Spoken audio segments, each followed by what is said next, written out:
Samantala sa gitna po ng patuloy na pagtaas ng presyo ng gasolina at iba pang hamon sa transportasyon, itinutulak po ngayon ng lokal na pamahalaan ng Tayug ang pagbibisikleta bilang isang praktikal at makakalikasang alternatibong pamaraan sa pagbiyahe. Ayon sa MDRRMO, mainam daw umano na gumamit ng bisikleta bilang araw-araw na sasakyan, lalo na sa maikling distansya lamang dahil nakatutulong itong makabawas ng polusyon sa kapaligiran.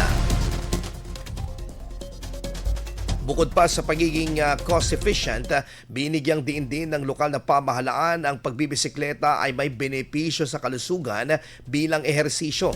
Hinikayat naman ng mga opisyal ng nasabing LGU ang publiko na isaalang-alang ang paggamit ng bisikleta bilang alternatibong transportasyon, lalo na sa panahon ng krisis upang makamit ang mas matipid at ligtas na biyahe. IFM News. IFM News. IFM.